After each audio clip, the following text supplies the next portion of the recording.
We will begin with a prayer, and then we'll begin the talk, the second talk of our series here. In the name of the Father, and of the Son, and of the Holy Spirit. I adjure you, all evil spirits, in the name of the spotless Lamb of God, Jesus Christ, to depart from here. I cast you out, every unclean spirit, every phantom, every encroachment of the devil. Yield then to God. You are vanquished in your citadel, all you vile demons. The most sovereign Queen of heaven, the glorious and ever-Virgin Mary, through her immaculate purity, drives you out. Before her countenance you must flee. Give way, you evil spirits, to the Queen of heaven.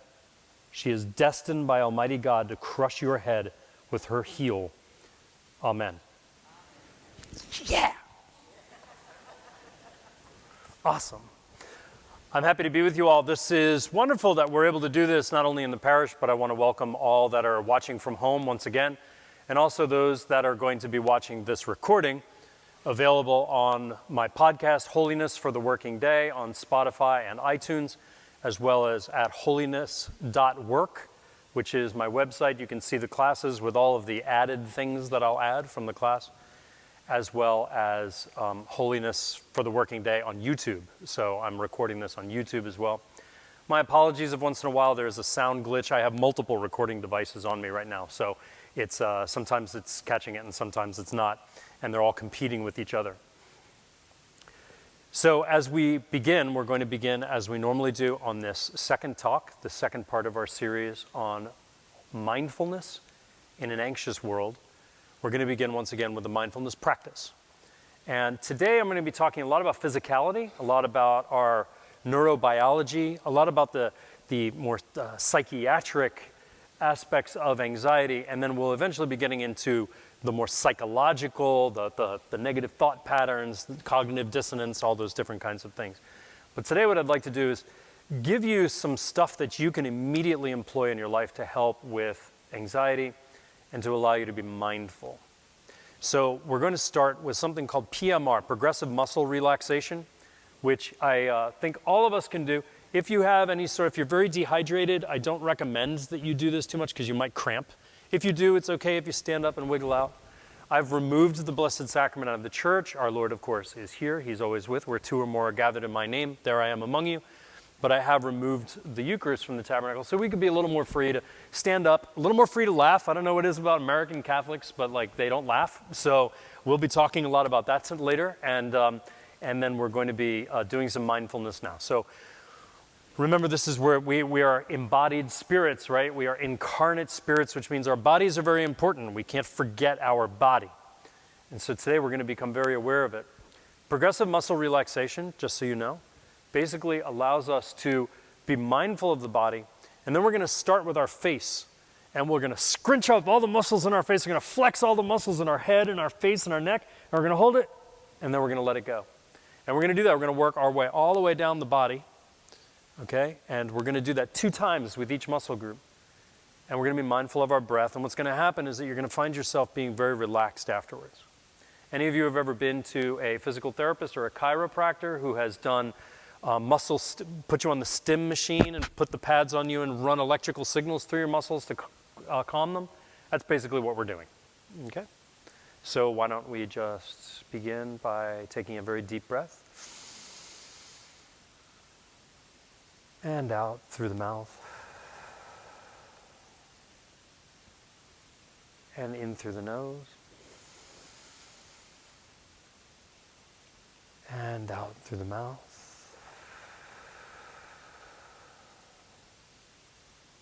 One more deep breath in through the nose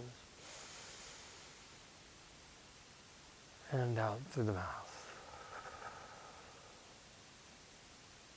We're going to become very aware first of our physicality, of our bodies being present in this room. You can close your eyes if you feel comfortable doing so. And just feel the air, the temperature, sounds around us.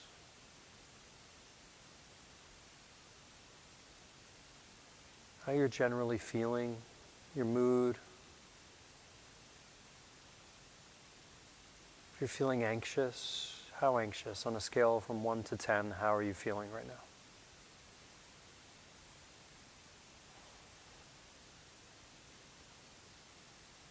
And we're going to begin by taking all the muscles in our face and our head, our neck. We're just going to flex them and tighten them as much as you can that's comfortable without giving you a headache.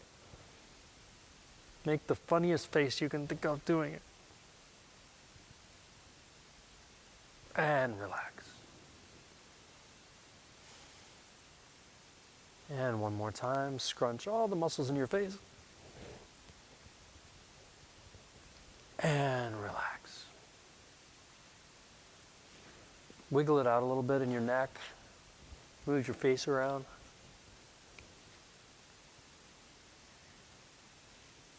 Now we're going to do it with our upper torso, our chest, our shoulders, our upper back.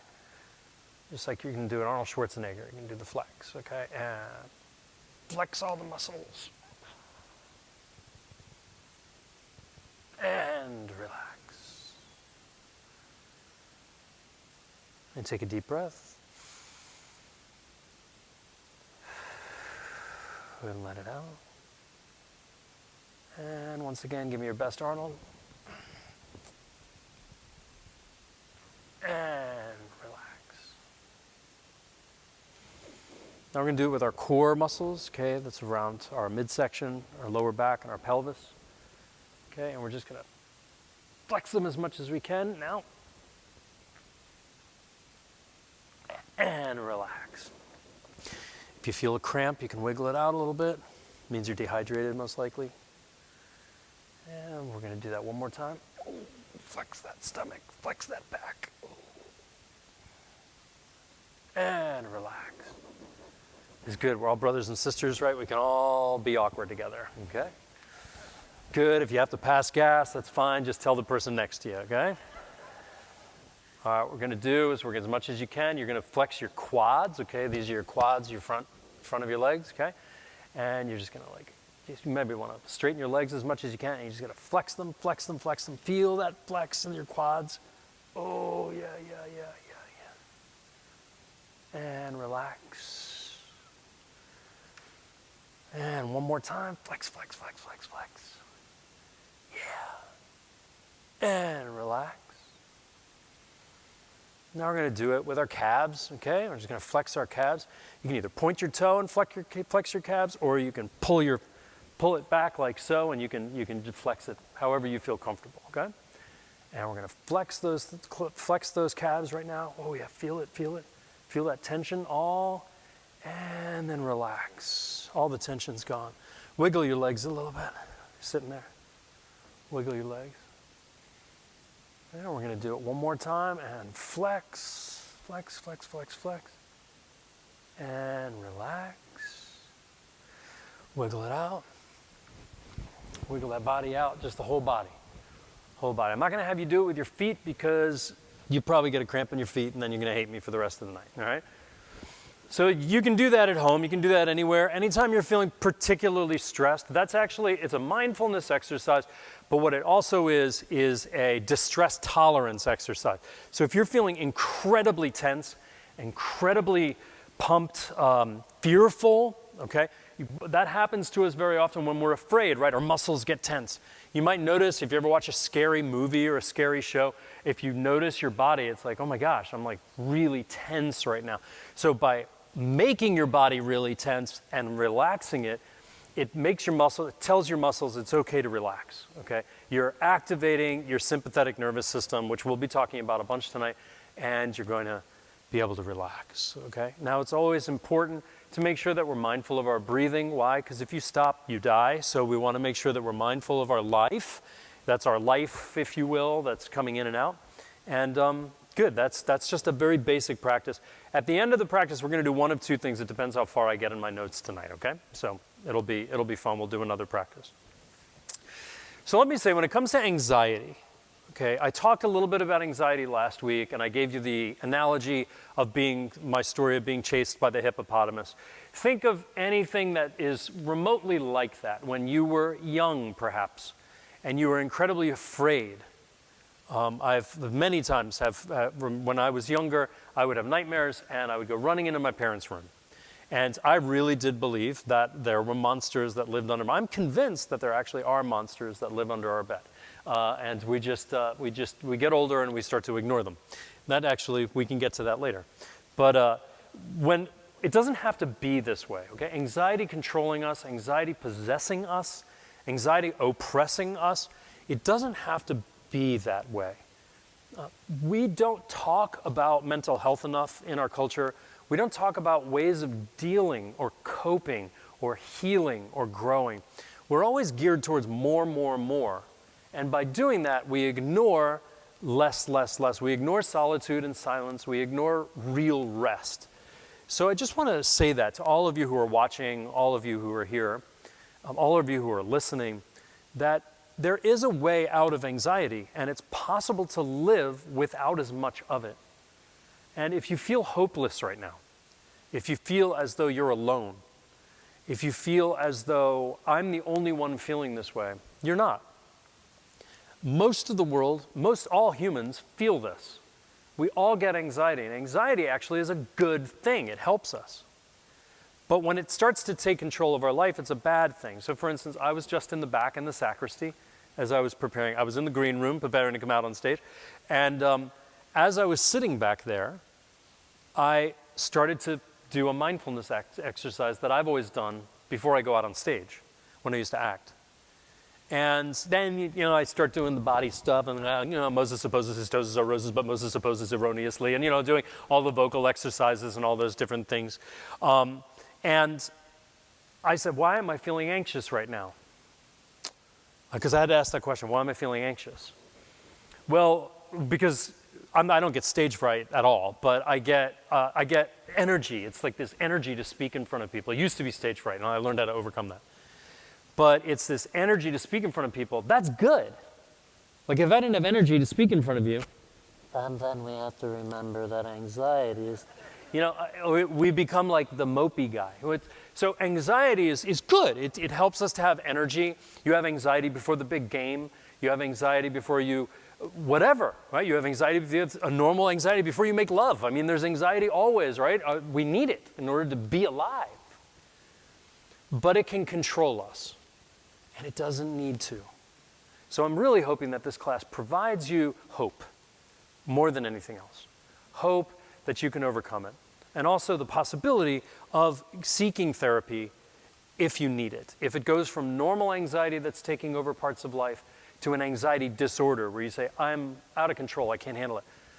I put up on my website, on holiness.org, a list of 3 links to therapists in the area that I have available. The first one's my brother, because I trust him. He's a very good therapist, Michael Serby. And then Catholic Charities of Arlington, for those in the Arlington area, in Virginia, and in the United States. We have people listening all around the world, by the way. This is great. We had 500 people in Australia listen last week. How cool is that? So, g'day. But in this area, we have Catholic Charities, as well as the Alpha Omega Clinic, which is excellent in this area. And I'm sure there's many, many other good Catholic psychologists, psychiatrists. You know the difference, right? A psychologist is a counselor that helps you through things. A psychiatrist is a medical doctor, usually focusing more on the neurobiology, medication, things like that. Okay, so there's great LPCs, licensed professional counselors, who are counselors, they sit and they talk with you. There's lots of different clinicians that are wonderful to be able to talk to, so I really do recommend. And people say, I don't have the money for that. There's always, if you need help, the possibility of help is always there. Don't let money get in the way. It's like people who tell me, we're not going to get married, we're just going to live together because we can't afford a wedding. I'm going to sabotage our love because we can't afford it. I'll do the wedding for free. We'll go to McDonald's. Like, come on.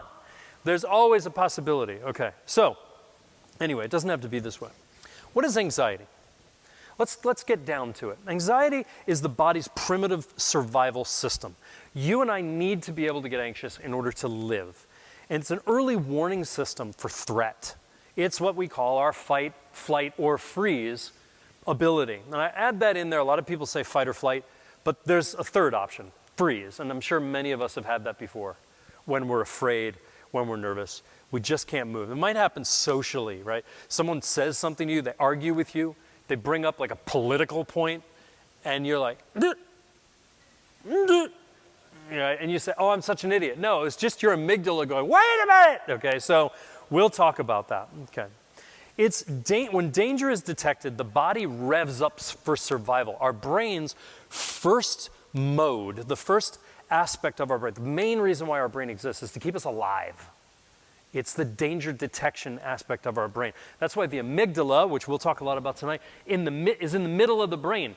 That's your lizard brain. That's your survival aspect of your brain. It's right in the center. Why? Because it's the most protected part of your brain. Because that's the most important thing, is to keep you alive. The stuff on the outside, as we've evolved, the stuff on the outside, the higher reasoning that we have, it's on the front. It's actually not as necessary, though it's more glorious. And so what happens here when we experience this? Hormones and neurotransmitters start to kick in, and the amygdala comes to life when I start getting really, really anxious, when I detect a threat, when I detect fear. And so my parasympathetic nervous system kicks in. That's the survival system of my body. And norepinephrine, or adrenaline, kicks in. I start to get that anxious palpitations and all those things. Epinephrine kicks in. Cortisol, which is your stress hormone, that starts to kick in. And it's there for a reason, because it actually helps us. What are the physical reactions? When I was in college, when I was at the university, I had a part-time job as a bouncer. And it was great, because it was $200 a night, 4 days a week, fantastic money, right? All I had to do was just make sure that I and other people did not die. That was my role.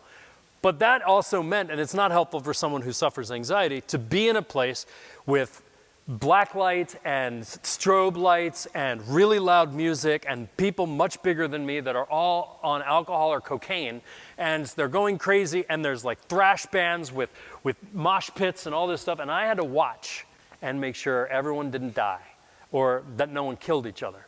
And it was violent, and it was a lot of fun. It was fun. I loved doing it. But when I was there, I realized that like my cortisol levels would skyrocket, and thank God I had the anxiety, because it did keep me from getting hurt. What happened? Your heart rate accelerates. Your skin flushes. Digestion starts to be inhibited. Your body says, redirect resources over here, and you stop digesting and you start surviving. You have a dilation and constriction of the blood vessels, meaning that your muscles can tighten. You're ready for action. You're able to protect yourself. You start to sweat. You get sweaty palms. You get a tightness in the chest. It's actually your muscles protecting what? Your heart. It's very convenient. And then you start feeling hot in the face. Your blood vessels rush. Why? Because if someone hits you in that case, you don't feel it. I can't tell you how many times I got hit and it was like, poof, poof, poof, let's go. Just keep going. Afterwards, I was like, what happened? I'm sitting there with a steak on my face. But in the moment, it kept me from dying. It kept me focused. What does it do cognitively? It narrows our field of mental focus, so we become hyper-focused on one thing, survival. It makes us vigilant. It makes our memory sharper in that moment, and we're able to focus our attention, but it also makes us anxious. We're in survival mode. And we can take in info, but we can't focus on it too well. That's why you just become aware of everything around you. There's a great Patsy Rodenberg has a great video. I'll put it up on my website. Patsy Rodenberg does a why I love theater, and she also does one called The Second Circle, which is great. She's talking about the second circle. There's 3 circles, she says, of energy she talks about. She means like presence, mindfulness. And Patsy, she's a Shakespearean director and acting coach. And Patsy talks about, she said, I was once in a conversation with a Kalahari Bushman. And she said, can I have a question for you? Does a lion ever get you lot? And she said, it was very interesting what he said back. Only when we're drunk. See, when they're walking through the bush and they're very mindful of what's going on around them, everything is heightened for survival, and so nothing hurts them. It's only when they're drunk, when they stop being mindful, that they can suffer. So our bodies has this anxiety that is good for us, but what happens is anxiety disorder, the disordered anxiety, is triggered by our environment and our access to our memories. And we can continue to have this infinite loop of anxiety because of these things. And here's the thing as well, and I said it last week too, in a way. We do not live, there's some people who are watching this who might live around lions, but we don't. Most of us live in a rather comfortable environment where we really, for the most part, don't have to worry about, maybe our home, maybe, I don't know, and maybe we live in a bad home environment. But we generally don't need to be protecting our lives on a regular basis, and yet we can respond to things in such a way that we feel as though I need to protect my life, okay? So there's this vicious cycle of anxiety that we can fall into, and it's felt, there's a lot of triggers that trigger us, and I want to talk about the biggest trigger for anxiety that we experience, and I'm sure all of you can relate. Ready? Complaining. When we complain about anything, it triggers anxiety. Why? Because when I complain, I activate my mind in such a way that I'm either worrying, okay, I'm dreading, I'm worrying about the future, or I'm ruminating, I'm regretting the past. So I'm not living in the present, I'm either in the future or in the past. And it creates a negative processing bias towards everything. If I complain about politics, then everything becomes a threat. Not just that thing, everything becomes a threat. I enter into a negative processing bias. If I complain about a friendship, I complain about my spouse, if I complain about my school or something like that, the brain picks up on negativity very easily, and the negative will always outcompete the positive. That's that old song. You gotta accentuate the positive, eliminate the negative, latch on to the alternative, don't mess with Mr. In Between. It's a great song, Ella. But if you, what happens when I accentuate the negative? Everything becomes threat. I am now in a fight or flight or freeze mode in my body, and it creates anxiety. I start to increase my scanning for danger, the physical symptoms intensify, my attention narrows, I start to shift attention all the time, and I enter into a pure process of escape and avoidance. I want to just get away from the danger. So when I do that, I have short-term relief. When I avoid things, it's short-term relief, but what actually happens is in the long term, anxiety increases, I have more worry, more things to be freaking out about. I think all of us have experienced that. COVID is a perfect example. When we first heard about it, it was like, okay, yeah, people are getting sick. But then the more we watched the news and listened to every CDC tweet and every little thing that happened, and then we were worried, then we started wearing masks, but then like that mask isn't good enough, you need this kind of mask. And all the different kinds of things that were happening, what was happening is it just continued. Then we started to complain. Why isn't the government doing more? Why isn't the church doing more? Why isn't my neighbor doing more? Why isn't the person sitting next to me in the pew doing more? Why isn't this person, that person? Why aren't I doing more? What more can I do? And it starts to eat us alive. When I used to work for the circus, there was a way in which we trained the elephants, which is really fascinating. Okay, when you have a baby elephants are like this big, when they're first born. They're like a good 5 feet tall, 4.5, 5 feet tall. But they are rambunctious, let me tell you. And I loved it. We had 2 baby elephants in the show, one of the shows I was in, and I would play with them. And when they play, it's like playing with the strongest man in the world. I mean, their trunk hits you and you go flying, right? Because they don't realize how strong they are. I mean, they could lift a car with their trunk. And this is how you train a baby elephant to not run away. You put a big giant chain around its leg, and it pulls on that chain, it's constantly pulling on it, and it's trying to get with its trunk, get away. But then it gets used to the chain. And then you put a slightly smaller chain on, and it gets used to that one, all the way down, until you had a 10,000-pound elephant, Asian elephant, and all it has is a little rope around one foot. You just put that little rope around its foot, and it doesn't run away anymore, because it has accepted that there it is.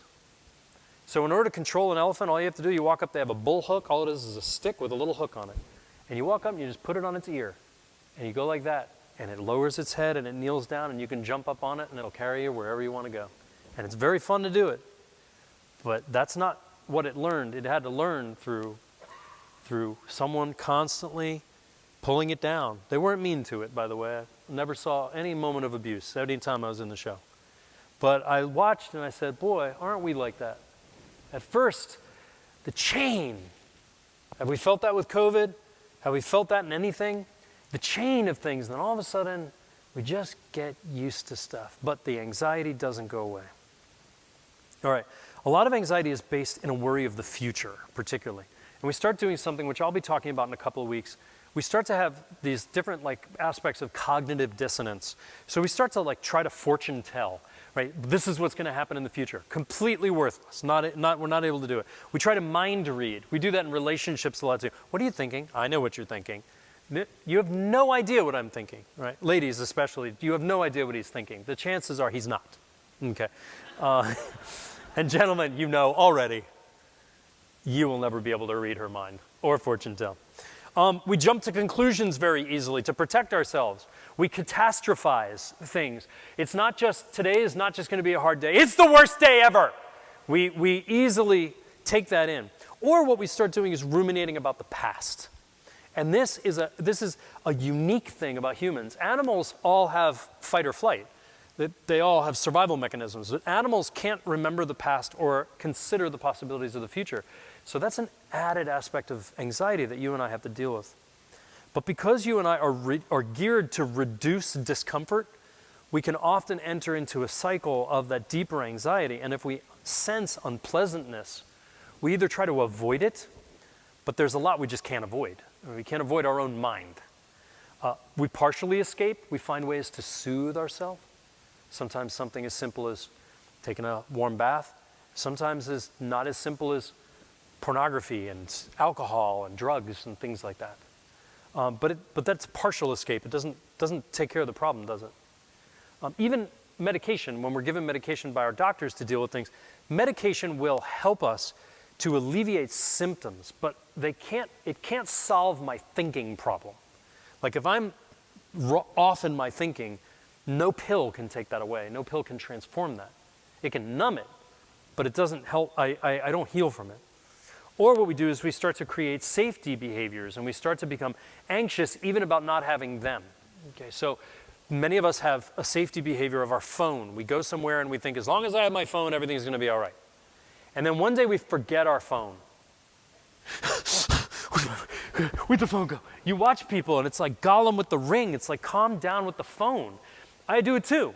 We can easily go into why, because that was a safety behavior that everything's going to be okay if I can reach out to somebody. Now I don't have that ability, and I enter into a panic. And it can be self-generating, like becoming anxious about anything. So how do I overcome it? We're going to talk some very practical things tonight. How do I overcome it? Well, mindfulness helps us in that I learn to recognize it first. This is an important question. Right? You'll always get this. Most therapists will ask you, when you sit down and talk to them, they'll say, so how are you feeling? And if you're anything like me, you probably sit and go, why do I always have to talk about my feelings with you? That's because that's what they do, right? That's like when they go to the doctor. How's the knee? Why are you asking about my knee? Because you were in a brace last time you were here, right? So we have to recognize it and not judge it. Because when we get anxious, and then why am I anxious? And I'm an idiot for feeling anxious. Why am I even nervous about this or scared about this? Or I'm horrible. I should be better. We'll go into should statements a lot. I should be better. I should be overcoming this. I shouldn't have to worry about this. Why are you shoulding all over yourself all the time? Just stop. It's one of the reasons I removed the Blessed Sacrament. We can then learn to tolerate it in small exposure. And I'll go into that in a few minutes. And then we learn how to learn from it. Okay. So how do I reverse the cycle of anxiety? I need to confront the feared situation and expose myself to it. And I want to say I'm proud of all of you here who have been nervous about COVID particularly, and you were brave enough to come here, okay, today. Or go to the store, or come to Mass, or go over to a friend's house, or invite someone over to your house. Because that's graded exposure to the problem, which actually will be the thing that helps us overcome anxiety. By when the anxiety cycle is broken, we confront the feared situation without the aid of our safety behaviors. So I'm actually causing myself panic. I'm actually causing myself fear. But the more I do it, the more free I become of it. Some practical things before I get more deeply into that. Okay. We're practical, right? We're Americans. Fix it. What do I have to do? Fix it. Okay. And we don't want to tend and befriend ourselves. We end up just wanting to fix it. So here, I'm going to tell you some ways that you can fix it right off the bat. Not going to take it away. It's not going to help you, but it's going to help you in some ways. Get right out of bed in the morning. Get right out of bed in the first thing in the morning. Mom was right. Mom and Dad, you were right. I'm telling the video. They are right. Why? Okay. When I stay in bed, it becomes a form of avoidance. I want to avoid my day. Now, I might not want that. I might just want it because my bed is warm and it's comfortable. But my brain, my amygdala doesn't know that. My amygdala senses it being a threat. You're hiding from something. It's a threat. Oh, there's a threat. Be nervous. And so we start to have a problem. The physicality of it, it frames our day as a threat to avoid rather than an opportunity to be jumped into. So when I get right out of bed in the morning, I tell my brain, I tell my higher reasoning, hey, wow, oh, what a beautiful morning. Good morning, good morning. Like it's a show. I can jump in, I can be entertained, the day is going to be great. Just by getting up, you're telling your brain this. When you and I wake up, we're in a state of cognitive distortion. Everybody who is nervous, everybody who wakes up, every one of us when we wake up, no matter how rested we are in a state of cognitive distortion. That's why we say things and do things or not even remember turning off our alarm, because that's the way we are. It happens to all of us. And if I get moving, it wears off in a couple of minutes. But as long as I stay in bed, the cognitive distortion remains. And I could stay in that cognitive distortion for an hour. So staying in bed also gives me time to ruminate and worry. How many of you have had that experience before where you didn't get out of bed and then you started thinking about an exam or the presentation you had to give at work or the conversation you needed to have with your spouse, and it's like, oh, God, no. That's rumination, that's worrying. And that dissipates our attention as well, our ability to keep attention. And it changes our minds into, it charges our minds with items of unfinished business. Oh my gosh, I didn't do this thing. I got to get this done. I didn't do this yesterday. And then what happens is, once again, the anxiety starts to continue. It ends up vying for our attention all day. So getting out of bed reframes our day as an opportunity. And we can do it when I get up. A great way to get up in the morning is just do NASA, okay? 3, 2, 1, lift off. Just get up, just start the countdown. 3, you can start at 10 if you want, right? Give yourself a little extra time. Count down and then get up, blast off. You get up, it does amazing things to help you. And it reframes your day into an opportunity. What it does is, by getting up right out of bed, I shut down my threat in my amygdala, and it triggers my ventromedial prefrontal cortex. And all of a sudden, my higher reasoning kicks in, and life becomes an opportunity. You'll notice the best leaders, the best entrepreneurs, the best artists, and they have an amazing amount of discipline to get up early in the morning and get right out of bed. It's because they've learned this intuitively. Intense exercise. And I know some people will say, well, I can't really do that. All of us can exercise in some way.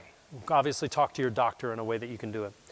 But if I can do intense exercise, like a high-intensity training, if I can bring my heart for a little while, even if it's just 30 seconds, close to its threshold, it's really beating hard, what's going to happen is that if I do that for 30 minutes per week, so if I space out my intense exercise, so it's 30 minutes added up through the week, that would equal 150 minutes of traditional cardiovascular exercise as far as its effects on your heart and your brain. So you want to get that heart going probably first thing in the morning if you're able, physically able, because it creates a diversion to anxiety. It releases muscle tension right away. It also causes stress. Remember we just did the PMR, the progressive muscle relaxation? Well, when you get your heart beating really hard, you're creating progressive muscle relaxation rapidly in your heart. So when you calm down, now that tension in your chest starts to go away, your heart starts to calm, and you're getting your heart rate up, so it changes your brain chemistry. It's very important to think of that. When you do intensive cardiovascular exercise, your serotonin levels go up, your gamma aminobutyric acid goes up, your brain-derived neurotropic factor increases, and your endocannabinoids are increased as well. All those like happy stuff in your head, right? All the things that make you calm are increased by just doing that intense exercise. Exercise also, as I said a little, activates the prefrontal regions of the brain that are responsible for executive function. So you'll be able to think clearly and help to control anxiety by reason.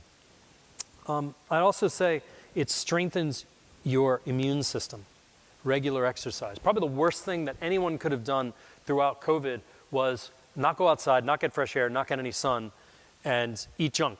Because what do? We just basically killed ourselves as effectively as COVID would. Right? We made ourselves very unhealthy, we made our hearts unhealthy and our bodies unhealthy. So like get outside, get exercise, go for a walk, go for a run, go for a sprint if you can handle it, something like that. Okay, this is one that's going to be most controversial for you, and it's the one that'll probably change your life. Stop drinking caffeine. I realized some time ago that I was medicating my anxiety. I was making it worse simply because I was drinking coffee. I drink 2 or 3 cups a day. I wasn't crazy about it. All in the morning, caffeine increased my heart rate, the tightness in my chest. It creates all of the symptoms of anxiety. And what's happened in America is that we just chug that stuff. Now we have the energy drinks, triple the caffeine. It's just like, here's some cocaine, take it. What we need, like, if you want, and I'm just saying, that's up to you. If you quit caffeine, it'll be miserable for a couple of days. Like, bring it down, like half calf. If you do 3 cups of coffee a day, start with 2 cups of coffee a day, and then 1 cup of coffee a day, and then half calf, and then do that for a week, and then go half calf with a little bit more decaf, and then all of a sudden you're a decaf. I drink 2 cups of decaf a day. I think it's clear. I don't need caffeine anymore. I don't need it. I used to need it. I don't need it. Now I wake up and I'm up. But before, I was like, I need my right? I stayed in cognitive dysfunction for hours until the caffeine kicked in. All right. I also say sugar. If you cut sugar and caffeine out of your diet, I would bet you 50% of your anxiety symptoms would decrease almost overnight. 50%. You still have to deal with it, but you deal with it a lot better. And then studies are showing that probiotics are also very helpful. Taking yogurt, taking different probiotics, because gut health is very much linked to anxiety in a lot of ways and a decreased immune system. So you can go get the little acidophilus pills and stuff at Whole Foods or something. They work really great, and you'll find that over time it'll help you as well. Okay. So, what happens? It's hard to manage and handle anxiety, but we can work on it. I'm going to give you another way that you can work on it. Okay. As I said, the amygdala detects threat, and it sounds an alarm, and it starts pumping adrenaline into your body, and that's why you're freaking out. Then that's when we feel anxious. And what it does, the amygdala is looking for a response. It looks for signs, and the 2 things that it's looking for is approach or avoidance. How am I dealing with this?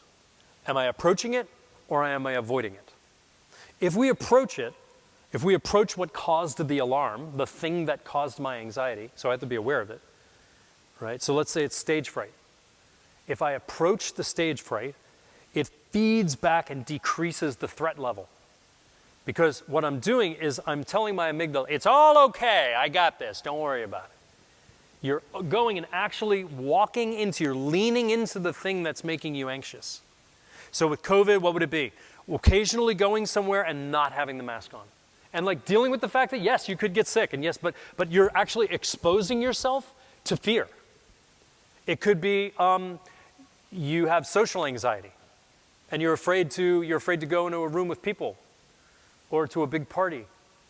So find a party with 10 people that's not big, and go spend 15 minutes there, and see how you feel. But as we start to do that, what happens is it decreases the threat level in our mind. I say, oh, I'm okay. I can handle this. People who are afraid of heights, you might have to start here. And it's like, right? But once you spend a little time here, then you'll be like, I'm okay. And then you can go up onto that big pulpit and you can like be 40 feet up in the air, right? It's those little ways of approaching it are very helpful. But if I avoid the threat, if I go to my soothing techniques or whatever it is, then it feeds back and increases the threat label. My amygdala starts to say, what, a threat? Yes, it's a threat. Look, it's over there. And then and that's when our anxiety gets worse and worse and worse. If you ever notice that like maybe you started with something that made you anxious years ago and you never dealt with it, and it became like a snowball effect, and now it makes you like now it's just a panic attack. And then you didn't have one panic attack, you had 20 panic attacks. That's what happens. So if we approach, it's safety learning. It's called habituation. I habituate myself to the thing that I'm afraid of, and I welcome the sensation that caused panic, and it actually lowers it. Our minds learn from our behavior, and the anxiety goes down over time. And I can stay in it, and I can welcome it, and it gradually calms down. So a perfect case example, I don't want to use myself as an example all the time, but it's just, this is my own anxiety that I've worked with. I used to get horrible stage fright. The first time I was on stage, I played Riff and West Side Story, and it was awesome. I had so much fun. And I puked for a good 15 minutes before I went out on stage and had to go. Right? And start the show. And I was just throwing, I was so nervous. But I went out on stage, and I was like, I'm okay, I'm all right. And then I went, it was more and more, and I was able to do it out on stage norm. Now every day I speak in front of people, and I could go, a couple of years ago I spoke at the Patriot Center, and there was 10,000 people, and I'm standing there on the stage. Wasn't even remotely nervous, because I had over time habituated myself to approaching the anxiety and realizing I was okay. But if I avoided it, then the threat learning that's not habituation, that's called sensitization. I become sensitized to it. And then even the slightest hint of something that made me nervous makes me even more nervous than it was before, more afraid, and it snowballs. And we learn to be even more afraid. We enter into like an amygdala feedback loop. It's an infinite feedback loop. The amygdala senses threat. I confirm the threat by avoiding. Then the amygdala notices that threat, and it confirms. Boom, boom, over and over into the cycle of avoidance. And avoidance makes the alarm worse. And the threat learning so much more and more that everything becomes a threat. And people know when they start entering into an anxiety disorder that like things that normally wouldn't have affected them years ago now makes it even worse. Okay. So if things were sensitized, the more we avoid them, the more anxiety we have because of all these different peripheral things. Okay, so what can I do? One, accept the threat. What threatens you? Think about that for a second. What makes you anxious? You might not know. This would be a really great exercise. What makes you anxious? Accept that threat. Maybe it's a particular person. Accept that it's going to make you throw. It's an exam, speaking in front of people, something like that. Now approach it. Embody it, if you will, in your imagination. Maybe you can take it. Okay, that's this thing I'm afraid of, heights, now it's a very tall person. Okay, I'm going to go up and I'm going to walk up to that tall person and I'm going to talk to them. I'm going to befriend them. I'm going to approach it. And then I'm going to embrace it. Embrace that fear. Embrace the anxiety. That's what mindfulness can help you with. We can only engage in what we're calling safety learning. This idea of engaging my stress, is safety learning. I can only engage safety learning while the alarm is sounding. So the next time you get anxious, engage with it in the moment. If you wait, you lost it. Engage with it in the moment. Okay, how can I do that? I'm going to give you 3 steps on how to do that. All right. The first is try to see the challenge as an opportunity. Remember, opportunity when we're in bed? Okay, so see the trigger as a great opportunity for learning. This is awesome. I'm getting anxious. What is this going to teach me about myself? What is this going to teach me about my life? What opportunity do I have to grow in this? You switch. It's all of a sudden we switch our mind, and now I look for an opportunity. Feel the alarm as fully as you can. Like if you're at like an 8, let yourself get to a 9. It's like, what? No, you want me to get more nervous? Yeah, feel it. Because that arc is going to start going up and stuff. But when you realize that you're going to be okay in it and the arc starts calming down in that bell curve, what's going to happen is that all of a sudden now the next time you start getting anxious, that bell curve is not going to get as high. You're going to be able to calm yourself down until finally it gets really small. And then you're like, oops, yeah. And we won't get anxious to it anymore. So feel it. Feel the tension in your chest. Tune into the tension. What does it feel like? What's it feel like when you inhale? Does your chest get tighter? And then you exhale. Feel it. Do you feel it relaxing? Lean into that. Because what's going to happen is your amygdala is going to interpret that you are not afraid of the alarm. And it's going to say, oh, cool, you're cool. You're cool. You can calm down. And then embrace that challenge. That's the third aspect. Embrace the challenge by leaning into it. You don't want to lower it. You don't want to manage it. You don't want to push it away. You just want to experience it. And you're going to start finding an amazing amount of freedom. Okay. Let me just talk about the spiritual aspects of anxiety, and then we'll wrap up with a little bit on humor, because I find that to be very important. A lot of anxiety comes from what we call existential fear. Okay. It's the fear of death. There's a whole school of psychology called existential psychology, which basically says that every psychological problem can be boiled down to you're afraid to die. And if you think about that, that's like what ultimately, like if I'm afraid of standing up in front of people, what happens? I'm afraid I'm going to drop dead in front of these people, right? Maybe that's not the first thing I think of. I think I'm going to be rejected. I'm going to be alone. I'm going to be annihilated. I'm going to not matter. Okay, so ultimately, it's a fear of death. It's a fear of not mattering, of being inconsequential. So how can we deal with that? What are the aids to that? Meditate on heaven a lot. Like, you're going to die. I'm going to die. Maybe tonight, maybe 50 years from now. But at some point, every one of us here is going to die. And yet, why don't we think about it? Why don't we spend time with it? I mean, I think about like what I'm going to do on my day off. People spend a lot of time thinking about like their wedding, which lasts 7 hours if you're lucky, right? People spend a lot of time thinking about their retirement. But do we ever think about what eternity is going to be like? And really picture it, imagine it, relish it, love it. When we do that, every time we pray like that, it's a dress rehearsal for the inevitable, for death. So on the day, it will welcome death as an old friend. And we're not going to be afraid of it. It's like, oh, you're here. Yeah, I've been thinking about you a lot lately. Like the last 40 years.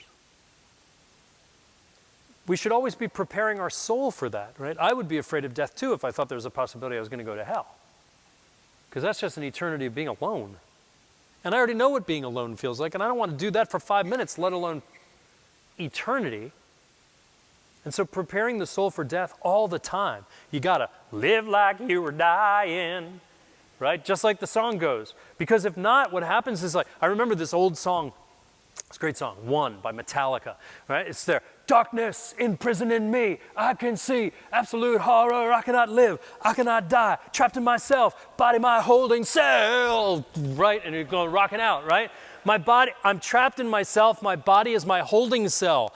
That's hell. That's a hellish experience. Well, when I'm in sin, when I'm totally self-absorbed, and people might be watching this who aren't Christian or aren't Catholic, and they're like, oh, here he is on sin again. Look, we've all been in hell before. It's called my ego, right? It's me, right? All about me. That's hell, right? And then, well, what do I do to prepare myself for that?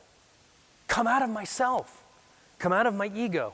Live like I was dying, preparing myself always. And how do I do that? To die to myself. To use a non-Christian reference, I think the samurai had it right in a lot of ways. The Bushido code of the samurai would speak of that once they went into the service of the lord, of the shogun, then they lived as though they were dead. And because of that, they feared not death. And they could charge into battle with an amazing fierceness, because they were already dead in their minds. if we lived like that, but as Christians, imagine the freedom. And we don't have to imagine too much. St. Maximilian Kolbe. Maximilian Kolbe is in Auschwitz in the 1940s. He's a Polish priest. He's put into the death camp of Auschwitz. And one day, a couple of prisoners in Auschwitz escaped. And so, God bless them, they escaped. And so the commandant, the Nazi commandant, the SS commandant of the camp, lines up all the prisoners, and he starts walking down, eins, zwei, drei, vier, and he starts counting off every 10 person. And he pulls them out, and he says, you're going to die in the starvation chamber. Eins, zwei, drei, vier. And you're going to die in the chamber. And he pulls out this man, this Jewish man, and he says, you're going to the chamber, you're dying because these guys escaped. And he goes, please, please, please don't, no, please, I promise, I have to live. I have a daughter, I have a son, I have a wife, I have a family. I promised them that I would live. And Maximilian Kolbe steps out from the line. He says, I'll die in his place. And the commandant looks at him. He says, why would you die in his place? He said, I am a Polish Catholic priest. I died the day of my ordination. I will lay down my life for him. And he did. And they put him in the starvation chamber, and he was there for many, many days. And out of all the people that were put in there, he was the last one to die. And every person that was dying, he sat with them and begged them to forgive their oppressors. That's a man who lived like he was dying. And he had absolute freedom. And if you have freedom like that, then it gives us amazing freedom from anxiety. So, anxiety can rob us of our ability to enjoy our lives. Can it? But we're made to enjoy our lives. And it makes us call into doubt the very existence of God. I'm sure if any of you have ever been in severe anxiety, there are times where you've asked God to let you go now. Please, let me die. Let me not handle this anymore. Well, if we do that, we also call into doubt his very existence. And so the question is that, am I a practical atheist? I don't mean am I an atheist. In theory, do you believe in God? I'm sure most people listening to this, watching this, or here, believe in God in theory. But in practice, in the way in which I live my life, in the daily existence of my life, do I believe by the very way in which I live my life that there is a God who's got me, who has me in his hands, who holds me in existence? That's a great question to ask in prayer and in contemplation and thought and meditation. I think we need to approach our suffering with a Christian approach. Some years ago, this is not necessarily, it's a great image of Christianity, even though he's not overtly Christian to my knowledge. Many years ago, I had the opportunity to meet Patch Adams. I'm sure many of you know Patch Adams from the movie with Robin Williams. Once again, I'm not going to recommend the movie because I don't remember all the parts of it, but it was a good movie. And but there's a great scene, and I actually was at the premiere of Patch Adams, and Robin Williams and Tom Shadyac were sitting behind me. Tom's the director, and Robin Williams was literally the seat behind me. And it's really funny when you hear the actor who's acting laugh at his own jokes. It's great because, the first time most of these people watch the movie is when they're there in the theater at the premiere. So he didn't see the edits and how it looked and where the camera was and all these things. And he's laughing and having a great old time right behind me. And there's a great scene at the end of the movie. Patch Adams is about a man who's in medical school who thinks that the medical community is really whacked in the way. There's just a complete disconnect from the patient. And so he started what's called the Gesundheit Institute, which brings humor and humanity and tenderness and compassion into the medical profession. And it still exists. And there's a great scene where he's up before the board of them deciding whether or not he's going to be able to stay in the school. And they said, did you consider the ramifications of your action of starting this clinic? What if one of your patients have died? This is what he says. What's wrong with death, sir? What are we mortally afraid of? Why can't we treat death with a certain amount of humanity and dignity and decency and, God forbid, maybe even humor? Death is not the enemy, gentlemen. If we're going to fight a disease, let's fight one of the most terrible diseases of all. Indifference. Great scene. Death is nothing to be afraid of, but indifference is. I walked up to Robin after the, God bless him, God rest him.